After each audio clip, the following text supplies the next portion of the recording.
गाय ले लो, गाय ले लो, अरे गाय ले लो 100 रुपए में। तभी हरिया उसे आवाज देता है। अरे भैया ये गाय कितने की दी है? अब बताया तो भाई, मात्र 100 रुपए में। अरे कुछ पैसे कम कर लो, ये गाय हम खरीद लेंगे। अरे नहीं भाई, 100 रुपए से 1 रुपए कम नहीं लूंगा और ना ही 1 रुपए ज्यादा। लेना है तो ही बात करो। शिबू पास खड़ा खड़ा सब देख रहा था। वो गाय वाले के पास आता है और कहता है, भैया ये गाय मुझे दे दो, मैं इसे खरीद लूंगा। अरे वाह, ये भिखारी कब से कोई चीज खरीदने लगा। अरे वो भीख मांगे, तुझे खुद के खाने के लिए तो इस कचरे के ढेर पर निर्भर रहना पड़ता है और चला है गाय खरीदने। क्या खिलाएगा इस गाय को इस कचरे के ढेर का खाना?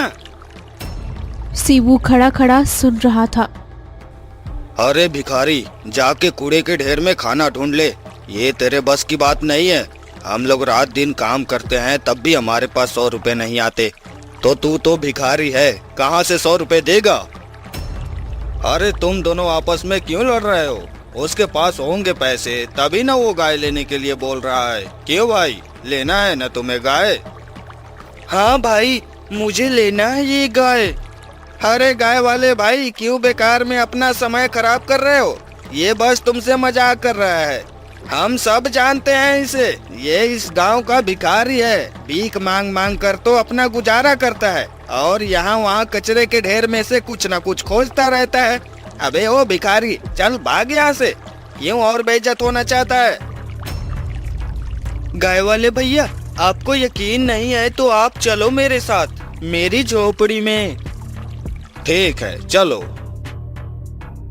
अरे भाई दीना, ये क्या माजरा है, हमें चलकर देखना चाहिए। हाँ हाँ चलो। हरिया और दीना दोनों शिबू के साथ उसकी झोपड़ी की तरफ चले जाते हैं। फिर शिबू अपनी झोपड़ी में जाता है।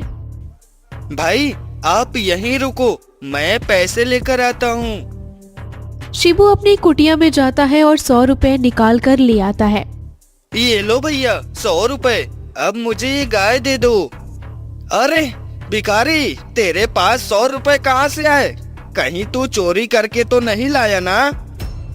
नहीं भैया, मैंने कभी चोरी नहीं की, ये पैसे मुझे किस्मत से मिले हैं। देखा तुम लोगों ने, इस गरीब का मजाक उड़ा रहे थे और इसे भिखारी बोल रहे थे, लेकिन इसने बोला ही नहीं, खरीद भी लिया और इसने तो मोल भाव भी नहीं किया। ले भाई तेरी गाय। भाई तुझे कुछ समझ आया? इस भिखारी के पास आखिर इतने सारे पैसे कहाँ से आए? नहीं भाई, मुझे नहीं पता, न जाने कहाँ से लाया इतने सारे पैसे। शाम को शिबू कुछ कूड़े के ढेर से खाने के लिए लाता है और गाय के आगे रख देता है। ये लो सुरैया, खाना खा ले, मेरे पास यही है खाने के लिए। जो मैं खाता हूँ वही ना मैं तुमको खिला पाऊंगा। आप चिंता मत करो मेरे खाने की, मैं सुबह प्रतिदिन घर से निकल जाया करूंगी और बाहर से खाना खा लिया करूंगी। तुम प्रतिदिन मेरा दूध निकाल कर पी लिया करो, जिससे तुम्हारा पेट भी भर जाएगा और तुम्हें कूड़ेदान में से खाना नहीं लाना पड़ेगा। कहीं तुम मुझे छोड़कर चली तो नहीं जाओगी ना? नहीं, मैं तब तक आपको छोड़कर नहीं जाऊंगी जब तक आप नहीं चाहोगे। फिर ठीक है सुरैया। पास में ही भद्रपुर के राजा भानु सिंह का राज्य था। वो राजा बहुत ही निर्दयी और क्रूर स्वभाव का व्यक्ति था और गरीबों से बहुत नफरत किया करता था। एक दिन उस राजा के पास एक बूढ़ा आदमी और किसान आते हैं। महाराज की जय हो। कहो कैसे आना हुआ यहाँ? महाराज, कुछ समय से राज्य में पानी नहीं पड़ रहा है, जिसकी वजह से हम लोगों को खाने की बहुत दिक्कत हो रही है। भगवान ने आपको बहुत कुछ दिया है, अगर आप कृपा कर दे तो हम लोगों की जिंदगी फिर से संवर जाएगी। अरे कहना क्या चाहते हो, खुल कर कहो। महाराज, बारिश न होने की वजह से हमारी सारी फसल बर्बाद हो गई है। अब हमें नई फसल पैदा करनी है। इसके लिए हमें आपकी मदद चाहिए। कैसी मदद? 100 असरफी और एक गाय। अच्छा तरीका है भीख मांगने का। नहीं नहीं महाराज, मैं भीख नहीं मांग रहा हूँ। अच्छा, तो तेरी एक टांग जमीन पर है और एक टांग कब्र पर, और तू खेती करेगा। अच्छा पागल बना रहा है तू मुझे, और ऊपर से तू एक भिखारी। नहीं महाराज, मैं खेती कैसे कर सकता हूँ? मेरी हड्डियों में अब इतनी जान कहाँ, और मैं ठहरा एक भिखारी। भला जमीन मेरे पास कहाँ से आएगी? ये तो बेचारा गूंगा है, और एक किसान भी। ये आपसे कुछ नहीं कह सकता, इसलिए मुझे अपने साथ लेकर आया है, ताकि मैं आपसे इसके लिए मदद मांगूं। ओह अच्छा, तो ये बात है। इस गूंगे ने एक बूढ़े भिखारी का सहारा लिया है, ताकि इस पर मुझे दया आ जाए और मैं जल्दी से इसे 100 असरफियां निकाल कर दे दूं। वाह, क्या सोच है रे। गूंगा किसान आंखों में आंसू लिए हाथ हिलाता है। अब हाथ हिला हिला कर क्या कह रहा है? महाराज, ये कहना चाह रहा है कि मैंने ऐसा आपकी दया पाने के लिए नहीं किया, बल्कि इस पापी पेट के लिए किया है। हाँ हाँ, सब समझता हूँ मैं तुम गरीब लोगों की चालाकी। चलो जाओ यहाँ से। बड़े आए 100 असरफी और गाय मांगने वाले। तू क्या मुझे दे के भूल गया है, जो इतने हक से मुझसे पैसे मांग रहा है? और तो खुद तो खा नहीं पा रहा, उस गाय को क्या खिलाएगा? और मैं अपने महल में इन फालतू की गायों को भला क्यों रखूंगा? मैं नहीं पालता कोई गाय वाय, भला इन गायों को कौन खिलाएगा? महाराज, भगवान ने आपको इतना सब कुछ दिया, लेकिन आपको एक दिल नहीं दिया। इतना होने के बाद भी आपका स्वभाव एक भिखारी की तरह ही है। बूढ़े भिखारी की बात सुन राजा गुस्से से लाल हो जाते हैं। अरे ओ भिखारी, अपनी हद में रह, समझा? महाराज, मैं तो अपनी हद में ही हूँ, लेकिन शायद आप अपनी हद भूल गए हैं। आप इस राज्य के राजा हैं, और आपकी इस राज्य की जनता के प्रति आपके कुछ कर्तव्य हैं। मुझे मत बताओ। आपके अंदर जो गायों के लिए हीन भावना है, ये सब ठीक नहीं है। अब तू बताएगा क्या सही है और क्या गलत? राजा ऐसा कहकर उस भिखारी को धक्का दे देता है, जिससे भिखारी जमीन पर गिर जाता है। गूंगा भिखारी को उठाता है। बस बहुत हुआ, मैं आपको श्राप देता हूँ। जिन लोगों के बल पर आप इतना घमंड कर रहे हो, वही लोग आपको एक दिन धोखा देंगे, और जिस भिखारी और गाय का आपने अपमान किया है, उन्हीं की वजह से आपको नया जीवन मिलेगा। ऐसा कह के बूढ़ा भिखारी और किसान वहाँ से चले जाते हैं। महाराज, भगवान ने बहुत कुछ दिया है आपको। अगर आप इन्हें थोड़ा सा धन दे देते तो आपकी कुछ हानि नहीं होती। सेनापति, तुम अपनी औकात में रहो, हमें ज्ञान देने की कोई जरूरत नहीं है। हम अपना अच्छा बुरा सब जानते हैं। अगर तुमने हमें दोबारा ऐसा ज्ञान दिया तो तुम यहाँ से जा सकते हो। हमारे पास काम करने वालों की कोई कमी नहीं है। सेनापति वहाँ से चला जाता है। बड़ा आया। उसने क्या सोचा, उसके जाने से मैं अकेला हो जाऊंगा। और फिर राजा अपने भाई मान सिंह को अपना सेनापति बना देता है। मान सिंह बहुत चालाक और शांत इंसान था। भले ही वो राजा का सगा भाई था, लेकिन उसकी नीयत बहुत बुरी थी। वो हमेशा से ही अपने भाई का राज्य हड़पना चाहता था। एक दिन की बात है, मान सिंह अपने बेटे से बोलता है, बेटा विक्रम, अब लगता है हमारे अच्छे दिन आने वाले हैं। वो कैसे पिताजी? अरे भैया ने मुझे इस राज्य का सेनापति बनाकर अच्छा नहीं किया खुद के साथ। अब सारी सोना का नियंत्रण मेरे हाथों में है, पर उसके बाद इस राज्य का भी नियंत्रण मेरे हाथों में ही होगा। उससे क्या होता है पिताजी, राजा तो महाराज ही रहेंगे ना, और उसके बाद वो अपनी बेटी को अपना उत्तराधिकारी बना देगा। हमारी जिंदगी तो इन बाप बेटी की गुलामी में ही गुजर जाएगी। अरे मैंने पड़ोस के राजा और वीर प्रताप से बात कर ली है, वह अपने बेटे की शादी राजा जी की बेटी से करने के लिए तैयार है और फिर उसके बाद हम राजा को जेल में डाल देंगे और चैन से जिंदगी गुजारेंगे। अरे पिताजी, अगर महाराज ने रिश्ते के लिए मना कर दिया तब हम क्या करेंगे? अरे तू भी ना मूर्ख के मूर्ख ही रहेगा। जब ऐसा कुछ होगा हमारे पास एक ही काम बचेगा। और वो कौन सा काम पिताजी? मैं बाप बेटी दोनों को मार दूंगा और इस राज्य का राजा बन जाऊंगा। ओह अच्छा, तो कैसा लगा मेरा उपाय? बहुत बढ़िया पिताजी। ऐसा बोलकर मानसिंह और विक्रम हंसने लगते हैं। ये सब बातें वहाँ से गुजर रही श्यामा दाई सुन लेती है। ये क्या, ये दोनों मिलकर राजा और राजकुमारी को मारने की सोच रहे हैं। मुझे जल्दी जाकर महाराज और राजकुमारी को सब बताना होगा। राजकुमारी जी बोलिए श्यामा दाई, कैसे आना हुआ और आप इतना परेशान क्यों लग रही हैं? क्या हुआ, कुछ विशेष बात है क्या? विशेष बात ही है और बहुत खतरनाक भी। मैं कुछ समझी नहीं, आप कहना क्या चाहती हैं? मैं अभी मान सिंह के कक्ष के पास से गुजर रही थी, तभी मैंने उन दोनों की बातें सुनी जिसे सुनकर आपके भी होश उड़ जाएंगे। ऐसा क्या सुन लिया दाई आपने, और आप इतनी घबराई हुई क्यों हैं? पहले आप आराम से बैठिए, पानी पीजिए तो। नहीं राजकुमारी, आराम से बैठने का या पानी पीने का समय अब नहीं है। आप और महाराज जल्दी से यहाँ से दूर भाग जाइए। ये आप क्या कह रही है श्यामा दाई? मैं और पिताजी यहाँ से भाग जाएं? पर क्यों?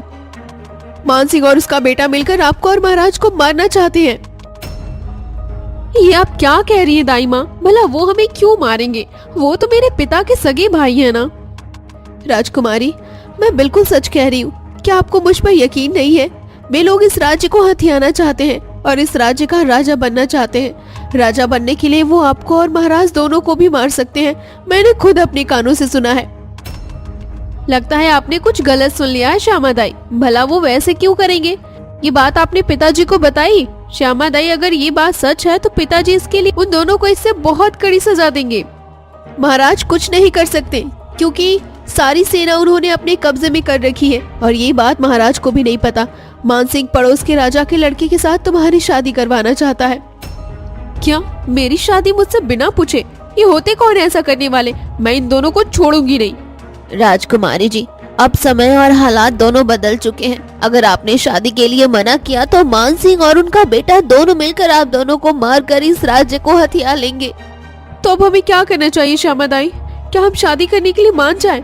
हम उस दुष्ट मानसिंह के बेटे से शादी नहीं करेंगे, चाहे वो दोनों हमें मार ही क्यों ना दे। हमें तो बस अपने पिताजी की चिंता है। आप इस बात की चिंता मत कीजिए। मैंने गुप्तचर के हाथों महाराज के पास संदेश भिजवा दिया है। महाराज के कमरे में एक गुप्त द्वार है, वो उस गुप्त द्वार से निकलकर अपनी जान बचा लेंगे। आप भी अपनी जान बचाइए, मैंने सारा प्रबंध कर दिया है। लेकिन श्यामा दाई, हम बाहर की दुनिया के बारे में कुछ भी नहीं जानते। हम बाहर कैसे दिन गुजारेंगे? राजकुमारी, उन लोगों से बचने का अब बस एक ही तरीका है। अगर आपको उन लोगों से बचना है तो यहाँ से जाना ही होगा। पर आप एक बात यहाँ से जाने से पहले याद रखना। वो क्या श्यामा दाई? आप किसी से अपने बारे में कुछ भी नहीं बताएंगी कि आप एक राजकुमारी हैं। पर मैं कैसे अपनी पहचान छुपा पाऊंगी श्यामा दाई?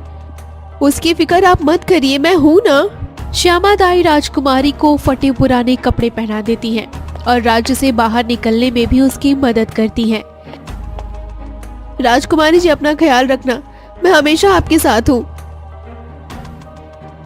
वहीं दूसरी ओर गुप्तचर महाराज के पास आते हैं और उन्हें सारी बात बता देते हैं। क्या कहा? हमारा भाई ही हमारी और हमारी बेटी की हत्या करवाना चाहता है। मैं उसे छोड़ूंगा नहीं। मैं अभी जाकर उसे कारागृह में कैद करवा दूंगा। लेकिन महाराज, आपके भाई मानसिंह ने पूरी सेना पर कब्जा कर लिया है। अब आप चाहकर भी कुछ नहीं कर सकते हैं। अगर हमने उनके विरुद्ध कुछ भी किया तो वो आपको जान से मार देंगे। लगता है उस बूढ़े बाबा की बात सच हो गई है।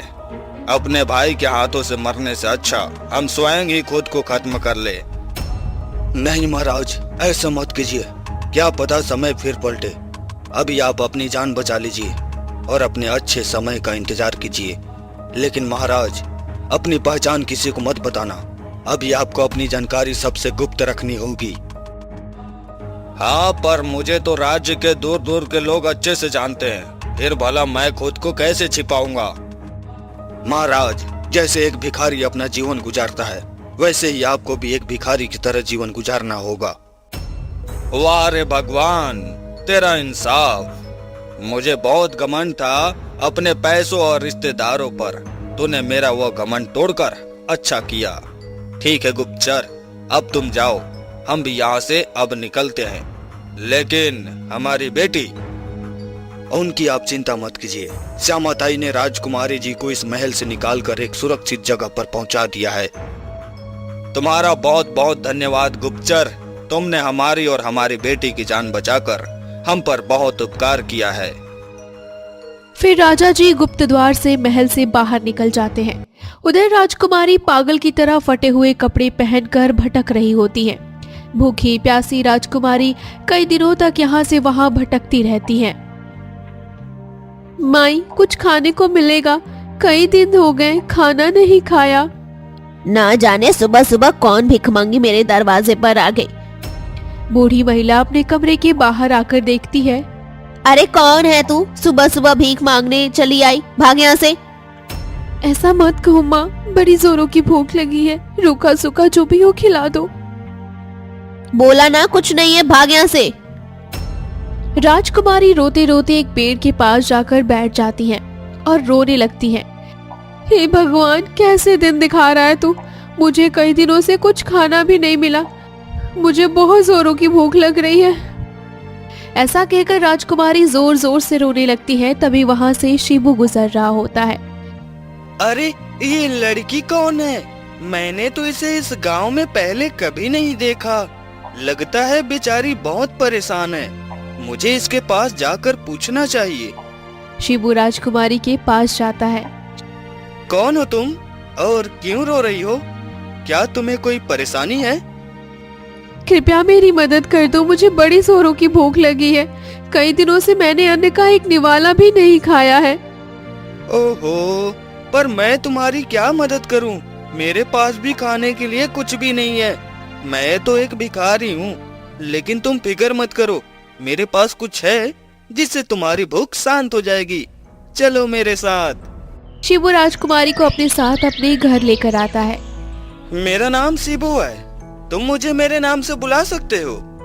अच्छा, तुम यहीं बैठो, मैं तुम्हारे लिए कुछ लेकर आता हूँ। राजकुमारी डरी सहमी सी एक तख्त पर बैठ जाती है। सुरैया, मुझे आज बहुत सारा दूध दे दे, बहुत जरूरत है। शिबू सुरैया का दूध निकालता है और राजकुमारी के पास ले जाता है। ये लो इसे। मेरे पास खाने पीने का तो कुछ है नहीं, लेकिन मेरी एक गाय है, मैं भी उसी का दूध पीकर अपना पेट भर लेता हूँ। तुम भी इसे पी लो और अपनी भूख शांत कर लो, तुम्हें अच्छा लगेगा। बहुत बहुत शुक्रिया। राजकुमारी बहुत भूखी थी, इसलिए वो उस दूध को एक ही झटके में सारा का सारा पी जाती है।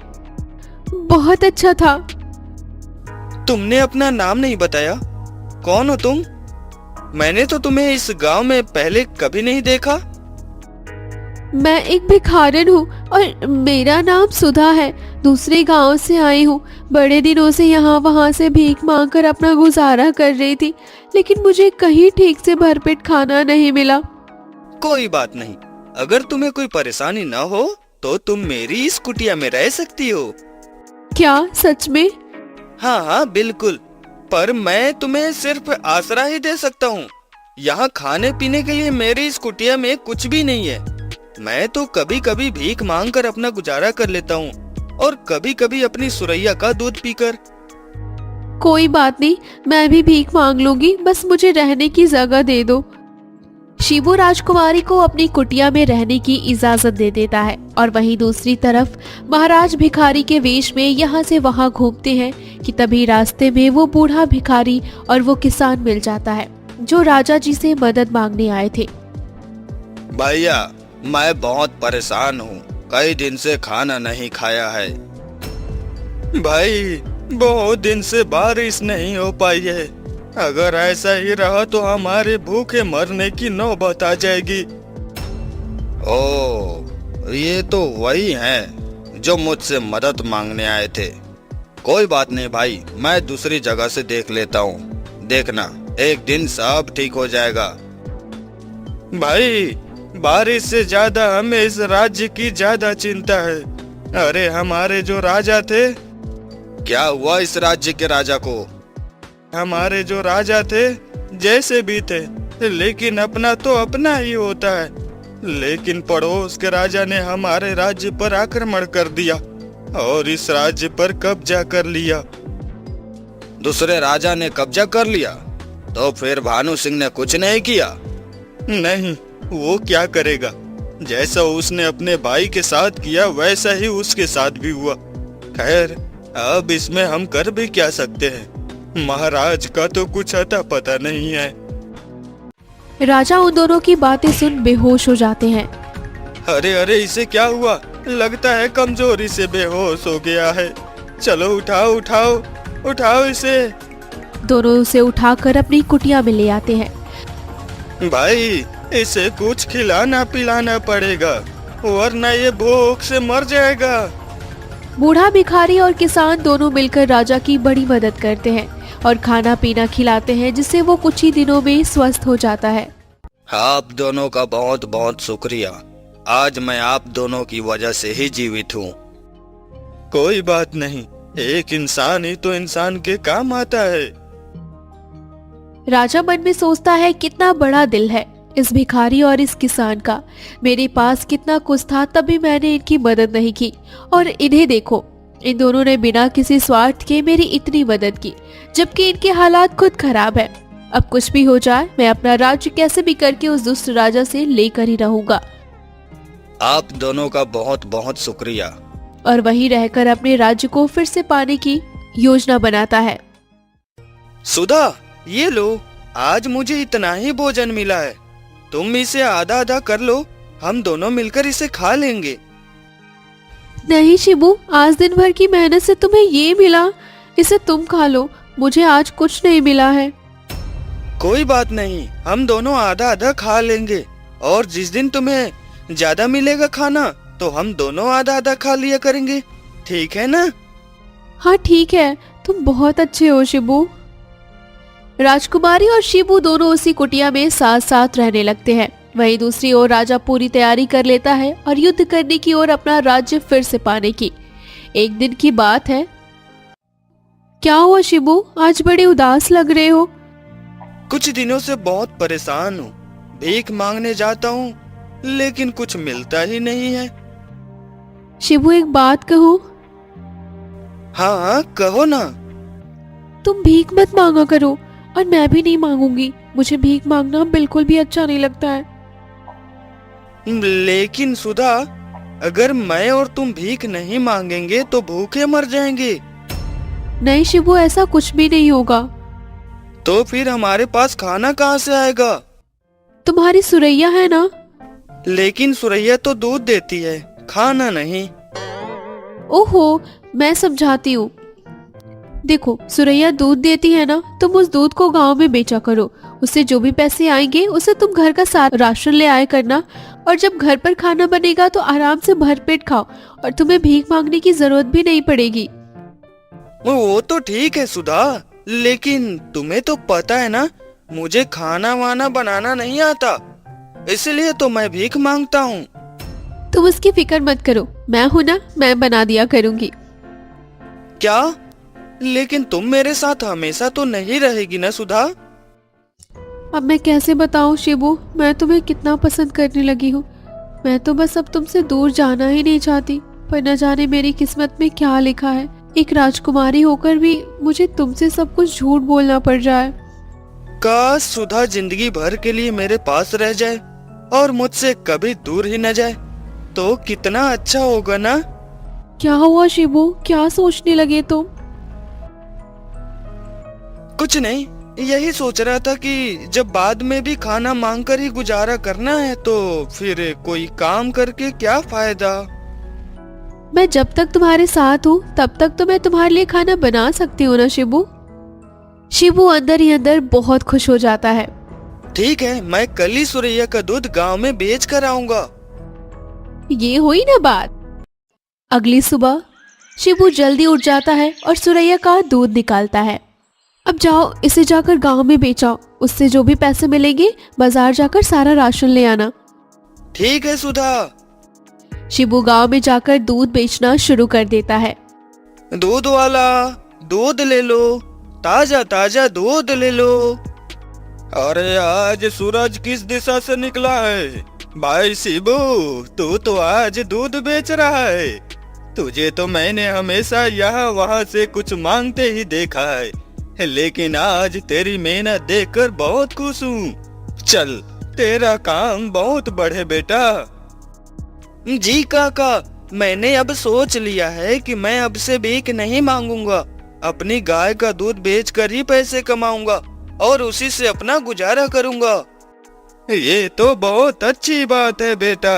ला, मुझे भी दे दे दूध। हाँ हाँ, लीजिए ना काका, ये लीजिए। शिबू अपना सारा दूध बेच देता है।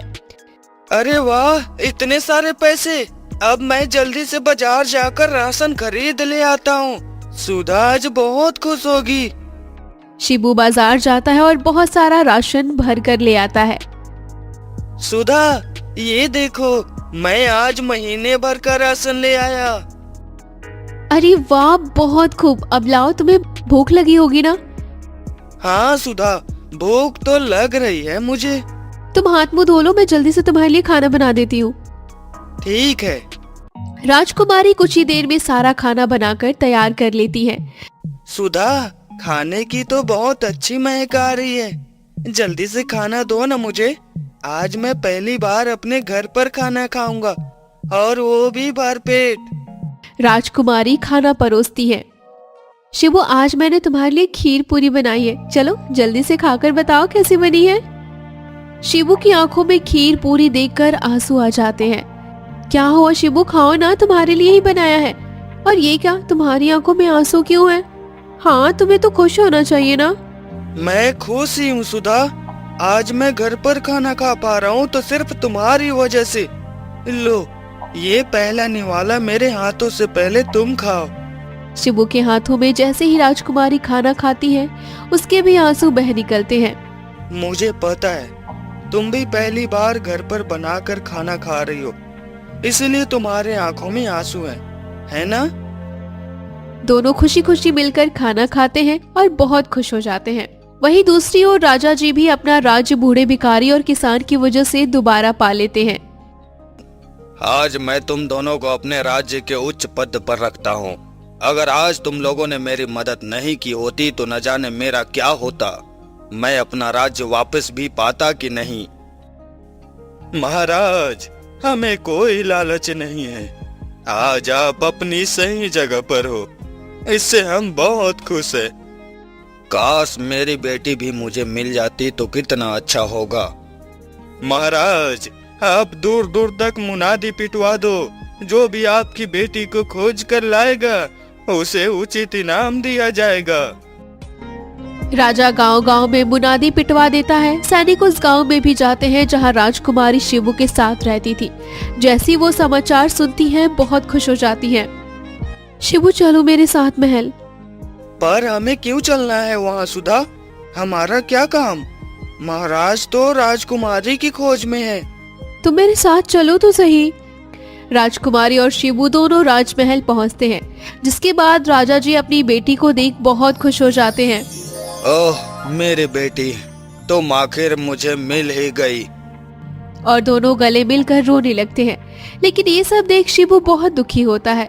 वो सारा माजरा समझ चुका था कि सुधा कोई भिखारी नहीं बल्कि एक राजकुमारी है। शिबू, तुम्हारा बहुत बहुत धन्यवाद। आज तुम्हारी वजह से मेरी बच्ची मुझे मिल गई। तुम्हें मैं बहुत सारा उपहार दूंगा। नहीं महाराज, मुझे कुछ नहीं चाहिए।